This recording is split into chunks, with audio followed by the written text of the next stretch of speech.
मंगलम भगवान विष्णु मंगलम गणोध्वजा मंगलम पुंडरीकाक्षाय मंगल तनोहरि। ओम नमो भगवते वासुदेवाय नमः। आज का दिन आप सभी के लिए मंगलमय हो। हिंदू धर्म में एकादशी तिथि का विशेष महत्व होता है। यह दिन जगत के पालनहार भगवान विष्णु को समर्पित होता है। इस दिन झूठ नहीं बोलना चाहिए, किसी की निंदा नहीं करनी चाहिए तथा मांस मदिरा का बिल्कुल भी सेवन नहीं करना चाहिए। एकादशी के दिन पेड़ के पत्तों को भी तोड़ना नहीं चाहिए। इसके अलावा एकादशी के दिन बाल नाखून नहीं काटना चाहिए। एकादशी तिथि हर महीने में 2 बार आती है, एक शुक्ल पक्ष में और दूसरा कृष्ण पक्ष में। अभी आषाढ़ का महीना चल रहा है और इस महीने के कृष्ण पक्ष की एकादशी को योगिनी एकादशी के नाम से जाना जाता है। आइए सुनते हैं योगिनी एकादशी व्रत की कथा। सब धर्मों के ज्ञाता, वेद और शास्त्रों के अर्थ ज्ञान में प्रांगत सबके हृदय में रमन करने वाले श्री भगवान विष्णु के तत्व को जानने वाले भगवत परायण प्रहलाद जी जब सुखपूर्वक बैठे हुए थे, उस समय उनके समीप स्वधर्म का पालन करने वाले महर्षियों कुछ पूछने के लिए आए। महर्षियों ने कहा, प्रहलाद जी, आप कोई ऐसा साधन बताइए जिसके ज्ञान, ध्यान और इंद्रिय निग्रह के बिना ही अनायास भगवान विष्णु का परम पद प्राप्त हो जाता है। उनके ऐसा करने पर संपूर्ण लोगों को हित के लिए उद्धत रहने वाले विष्णु भक्त महाभाग प्रहलाद जी ने संक्षेप से इस प्रकार कहा, महर्षियों, जो 18 पुराण को सार से भी सार्थक तत्व है, जिसे कार्तिकेय जी के पूछने पर भगवान शिव ने उन्हें बताया था, उसका वर्णन करता हूँ, सुनिए। महादेव जी ने कार्तिकेय जी से कहा कि जो कलिक में एकादशी की रात में जागरण करते समय वैष्णव शास्त्र का पाठ करता है, उसके कोटि जन्मों के लिए हुए 4 प्रकार के पाप नष्ट हो जाते हैं। जो एकादशी के दिन वैष्णव शास्त्र का उपदेश करता है, उसे मेरा भक्त जानना चाहिए। जिसे एकादशी के जागरण में निद्रा नहीं आती तथा जो उत्सव पूर्वक नाचता और गाता है, वह मेरा विशेष भक्त है। मैं उसे उत्तम ज्ञान देता हूँ और भगवान विष्णु मोक्ष प्रदान करते हैं। अतः मेरे भक्त को विशेष रूप से जागरण करना चाहिए। जो भगवान विष्णु से बैर रखते हैं, उन्हें पाखंडी जाना चाहिए। जो एकादशी को जागरण करते और गाते हैं, उन्हें आधे निमेष में अग्निष्टम तथा अतिरात्रि यज्ञ के समान फल प्राप्त होता है। जो रात्रि जागरण में बारंबार भगवान विष्णु के मुखराबिंद का दर्शन करते हैं, उनको भी वही फल प्राप्त होता है। जिनके बस के लोगों एकादशी के रात में जागरण करते हैं, वही धन है। जिन्होंने एकादशी को जागरण किया है, उन्हें यज्ञ दान, गया, श्रद्धा और नित्य प्रयाग स्नान कर लिया है। उन्हें सन्यासियों का पुण्य भी मिल गया है और उनके द्वारा इष्ट कर्मों का भी भली भांति पालन हो गया है। सदानंद भगवान विष्णु के भक्त जागरण सहित एकादशी व्रत करते हैं, इसलिए वे मुझे सदा ही विशेष प्रिय है। जो एकादशी की रात में भगवान विष्णु के आगे वैष्णव भक्तों को समीप गीता और विष्णु सहस्त्र का नाम का पाठ करता है, वह उसे परम धाम में जाता है, जहाँ साक्षात भगवान नारायण विराजमान है। जो श्री हरि के समीप जागरण करते समय रात में दीपक जलाता है, उसके पुण्य 100 कल्पों में भी नष्ट नहीं होता है। जो जागरण काल में मंजरी सहित तुलसी दल से भक्तिपूर्वक भगवान श्री हरि का पूजन करता है, उसका पुनः इस संसार में जन्म नहीं होता। स्नान, चंदन, लेप, धूप, दीप, नैवेद्य और तांबुल, यह सब जागरण काल में भगवान को समर्पित किया जाए तो उससे अक्षय पुण्य होता है। कार्तिकेय जो भक्त मेरा ध्यान करना चाहता है, वह एकादशी की रात्रि में श्री हरि के समीप भक्ति पूर्वक जागरण करें। एकादशी के दिन जो लोग जागरण करते हैं, उनके शरीर में इंद्र आदि देवता आकर स्थिर हो जाते हैं। जो जागरण काल में महाभारत का पाठ करते हैं, वे उस परम धाम में जाते हैं जहाँ सन्यासी महात्मा जाया करते हैं। उस समय श्री रामचंद्र जी का चरित्र का 10 कांड पढ़ते हैं, वे योग वेताओं की गति को प्राप्त होते हैं। जिन्होंने श्री हरि के समीप जागरण किया है, उन्होंने चारों वेदों का स्वाध्याय, देवताओं का पूजन, यज्ञों का अनुष्ठान तथा सब तीर्थों में स्नान कर लिया।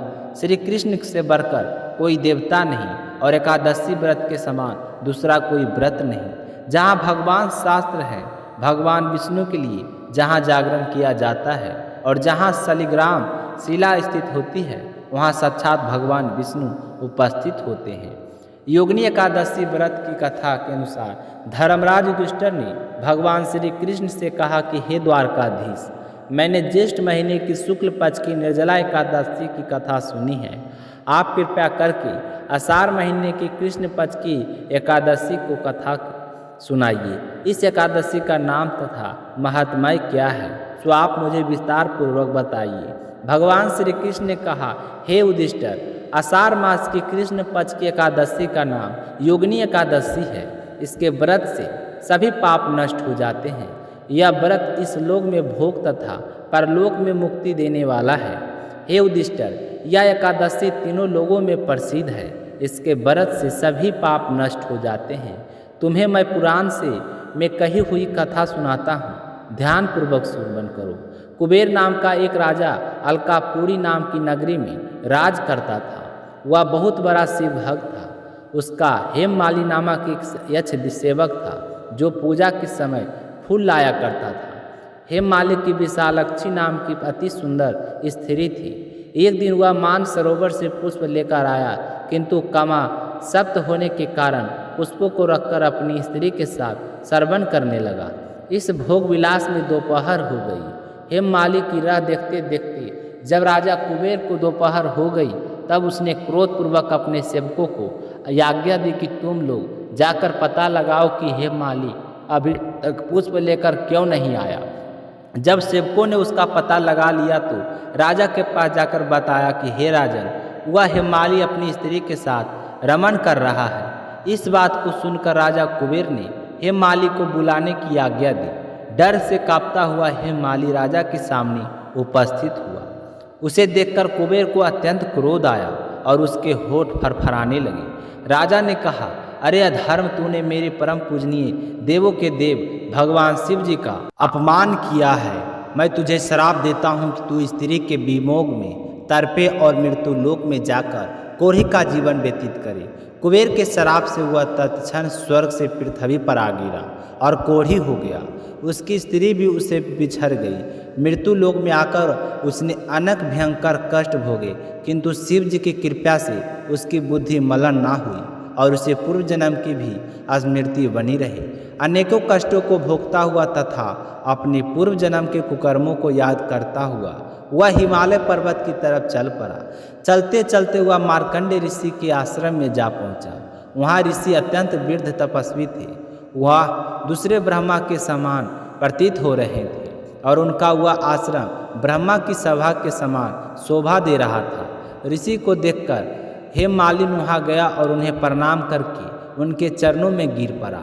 हेममाली को देखकर मार्कंडेय ऋषि ने कहा, तूने कौन से निकृष्ट कर्म किए हैं जिससे तू कोढ़ी हुआ है और भयंकर कष्ट भोग रहा है।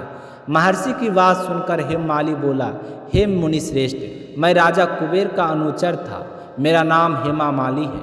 मैं प्रतिदिन मानस सरोवर से फूल लाकर शिव जी के समय कुबेर को दिया करता था। एक दिन पत्नी सहवास के सुख में फंस जाने के कारण मुझे समय का ज्ञान नहीं रहा और दोपहर तक पुष्प ना पहुंच सका। तब उन्होंने मुझे श्राप दिया कि तू अपनी स्त्री का विमोग और मृत्यु लोक में जाकर कोढ़ी बनकर दुख भोग। इस कारण मैं कोढ़ी हो गया हूँ। इस तरह पृथ्वी पर आकर भयंकर कष्ट भोग रहा हूँ। अतः कृपया करके आप कोई ऐसा उपाय बताइए जिससे मेरी मुक्ति हो। मार्कंडेय ऋषि ने कहा कि हे माली, तूने मेरे सन्मुख सत्य वचन कहे हैं, इसलिए मैं तेरे उद्धार के लिए एक व्रत बताता हूँ।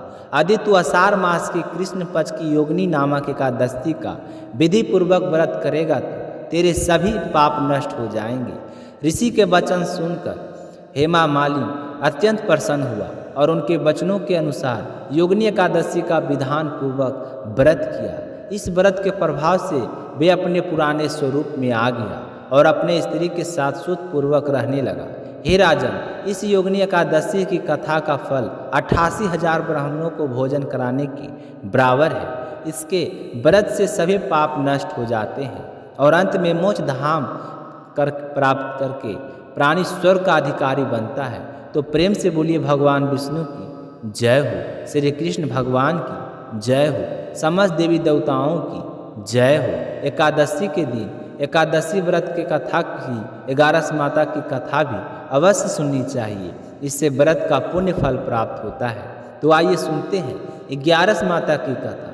एकादशी भगवान विष्णु की साक्षात शक्ति है, जिससे शक्ति के अनुसार असुर का वध किया है, जिसे भगवान भी जीत पाने में असमर्थ हैं। उस शक्ति के आगे मनुष्य के पाप रूपी असुर भला कैसे टिक सकता था। जिस शक्ति ने देवताओं के कष्ट को हर कर उन्हें सुख दिया, वह प्राणी मात्र को क्या नहीं दे सकती। सुख, समृद्धि, शांति और मोक्ष समस्त सुख सहज की प्राप्त हो जाते हैं। 11 माता की भक्ति में इतनी शक्ति है कि जिसके प्रभाव से मनुष्य को सहज ही सभी प्रकार के सुख प्राप्ति हो जाते हैं और अंत समय में मोक्ष की प्राप्ति होती है। 11 माता की कथा के अनुसार सतयुग में एक महाभयंकर दैत्य हुआ करता था। उसका नाम था मूर्धा। उस दैत्य ने इंद्र आदि सभी देवताओं पर विजय प्राप्त करके उन्हें उनके पद से हटा दिया। तब इंद्र भगवान ने भगवान भोले शंकर की प्रार्थना की, हे भोलेनाथ, हम सब देवताओं दैत्य के कारण हम सब अत्याचारों के दुखी होकर मृत्यु लोक में अपना जीवन व्यतीत कर रहे हैं। राक्षसों के भय से हम बहुत ही कष्ट भोग रहे हैं। मैं स्वयं बहुत दुखी और भयभीत हूँ। अन्य देवताओं की बात तो क्या करें, अतः हे कैलाशपति, कृपया कर आप मूर्ख दैत्य के अत्याचार से बचाने का उपाय बताइए। देवराज इंद्र की प्रार्थना सुनकर भगवान भोले शंकर ने कहा, हे देवेंद्र, आप भगवान विष्णु के शरण में जाइए। मधु कैटभ का संहार करने वाले भगवान विष्णु देवताओं को अवश्य ही इस भय से मुक्त करेंगे। भगवान शंकर के आदेश का पालन करते हुए इंद्र तथा अन्य देवता शेष सागर गए, जहाँ पर भगवान श्री हरि विष्णु शेष साया पर विराजमान थे। इंद्र सहित सभी देवताओं ने भगवान विष्णु को देखा और उनके समक्ष उपस्थित होकर उनकी स्तुति करने लगे।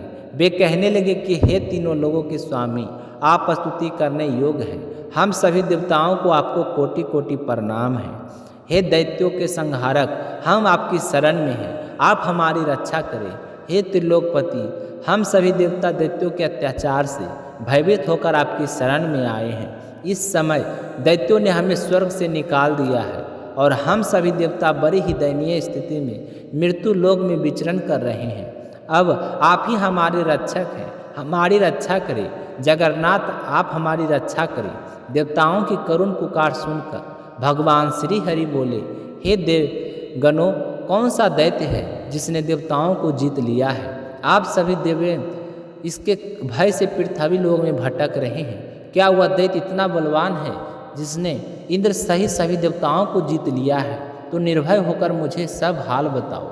भगवान विष्णु के इस स्नेहमय वचनों से सुनकर देवेंद्र ने कहा, हे प्रभु, प्राचीन काल में ब्रह्म वंश में उत्पन्न हुआ नारी जगम नाम का एक असुर था, जिसका मुर नामक के पुत्र है, जो चंद्रावती नामक नगरी में निवास करता है, जिसने अपने बल से मृत्यु लोक और देवलोक को जीत लिया है और सब देवताओं को देवलोक से निकालकर अपने दैत्य कुल के असुरों को इंद्र, अग्नि, यम, वरुण और चंद्रमा के आदि सभी को लोकपाल बना दिया है। वह स्वयं सूर्य बनकर पृथ्वी को तपाता है और स्वयं मेघ बनकर जल की वर्षा करता है। अतः आप इस बलशाली भयानक असुर का संहार करके देवताओं की रक्षा करें। हे देवेंद्र के मुख से ऐसे वचन सुनकर भगवान विष्णु बोले, हे देवताओं, मैं आपके शत्रु का शीघ्र ही संहार करूंगा। आप सभी इसी समय मेरे साथ चंद्रावती नगरी चलिए। देवताओं की पुकार पर भगवान विष्णु तुरंत ही उनके साथ चल दिए। उधर दैत्य ने अपने तेज से जान लिया था कि विष्णु भगवान युद्ध की इच्छा से उसकी राजधानी में आ रहे हैं। अतः अपने राक्षस योद्धाओं के साथ वह भी युद्ध भूमि में आकर गरजने लगा। देखते ही देखते युद्ध शुरू हो गया। युद्ध शुरू होने पर अनगिनत असुर अपने शस्त्र अस्त्रों का धारण कर देवताओं से युद्ध करने लगे, किंतु देवता तो पहले ही डरे हुए थे। वह अधिक देर तक राक्षसों का सामना न कर सके और भागकर खड़े हुए। तब भगवान विष्णु स्वयं युद्ध भूमि पर आ गए। दैत्य पहले से भी ज़्यादा जोश में भरकर भगवान विष्णु से युद्ध करने लगे। वे अपने अस्त्र शस्त्रों से उन पर भयानक प्रहार करने लगे। दैत्यों के आक्रामक वारों को भी श्री हरि विष्णु अपने चक्र और गदा के प्रहारों से नष्ट करने लगे। इस युद्ध के अनेक दैत्य सदा के लिए मृत्यु की गोद में समा गए, किंतु दैत्यराज मूल भगवान विष्णु के साथ निश्चल भाव से युद्ध करता रहा। उसका तो जैसे अभिबाल भी बाका नहीं हुआ था, वह बिना डरे युद्ध कर रहा था। भगवान विष्णु मूर्ख को मारने के लिए जिन जिन शास्त्रों का प्रयोग करते थे, वे उसके तेज से नष्ट होकर उस पर पुष्पों का समान गिरने लगते। अनेक अस्त्र शस्त्रों का प्रयोग करने पर भी भगवान विष्णु उससे जीत ना सके। तब वे आपस में मल्ल युद्ध करने लगे। भगवान श्री हरि विष्णु उस पर असुर से देवताओं के लिए सहस्त्र वर्षों का तक युद्ध करते रहे, किंतु उस असुर से ना जीत सके। अंत में भगवान विष्णु शांत होकर विश्राम करने की इच्छा से बंदिक्रिका आश्रम में स्थित 38 कोस लंबी एक द्वार वाली हेमवती नाम की एक गुफा में प्रवेश कर गए। उस गुफा में भगवान ने शयन किया। भगवान विष्णु के पीछे पीछे वह दैत्य भी चला आया। भगवान श्री हरि विष्णु को सोता देखकर वह दैत्य उसे मारने की तैयार हुआ। वह सोच रहा था कि आज मैं अपने चिर शत्रु को मारकर हमेशा हमेशा के लिए निष्कष्ट हो जाऊंगा, परंतु उसकी यह इच्छा पूर्ण ना हो सकी, क्योंकि उसी समय भगवान विष्णु के देश से दिव्य वस्त्र धारण किए हुए एक अत्यंत मोहिनी कन्या उत्पन्न हुई और राक्षस को ललकार कर उसे युद्ध करने लगी। उस कन्या को देखकर राक्षस को घोर आश्चर्य हुआ और वह सोचने लगा कि ऐसी दिव्य कन्या कहाँ से उत्पन्न हुई है। फिर वह असुर उस कन्या से लगातार युद्ध करता रहा। कुछ समय बीतने पर उस कन्या ने क्रोध में आकर उस दैत्य के अस्त्रों शस्त्रों को टुकड़े टुकड़े कर दिए। अब तो उस दैत्य को बड़ा भी क्रोध आया और वह सारी मर्यादाएं भंग करके उस कन्या से मल्ल युद्ध करने लगा। उस तेजस्वी कन्या ने उसको धक्का मारकर मूर्छित कर दिया और उसकी मूर्छा टूटने से ही पूर्व ही उसका सिर काटकर धड़ से अलग कर दिया। सिर कटते ही वह असुर पृथ्वी पर गिरकर मृत्यु को प्राप्त हुआ। बाकी बचे असुर अपने राजा को ऐसा दुखद अंत देखकर भयभीत होकर पाताल लोक में भाग गए। भगवान विष्णु जब निद्रा से जागे तो उस असुर को मरा देखकर उन्हें घोर आश्चर्य हुआ और वे सोचने लगे कि इस महाबली के किसने मारा। तब वह तपस्वी कन्या श्री हरि से हाथ जोड़कर बोले कि हे जगदीश्वर, यह असुर आपको मारने को उत्तर था। तब मैंने आपके शरीर से उत्पन्न होकर इस असुर का वध किया है। कन्या की बात सुनकर भगवान बोले, तुमने इस असुर को मारा है, अतः हे कन्या, मैं तुमसे अत्यंत प्रसन्न हूँ। इसे मारकर तुमने तीनों लोगों के देवताओं को कष्ट को हारा है, इसलिए तुम अपनी इच्छा अनुसार वरदान मांग लो, मैं तुम्हारी प्रत्येक इच्छा को पूर्ण करूँगा। भगवान की बात सुनकर कन्या बोली कि हे प्रभु, मुझे यह वरदान दीजिए कि जो मनुष्य या देव मेरा व्रत करे उसके सभी पाप नष्ट हो जाए और अंत में उसे स्वर्ग लोक की प्राप्ति हो। मेरे व्रत का आधा फल रात्रि को मिले और उसका आधा फल एक समय भोजन करने वाले को मिले।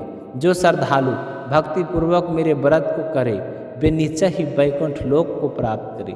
जो मनुष्य मेरे व्रत में दिन तथा रात्रि को एक बार भोजन करे वह धन्य धान से भरपूर के रहे।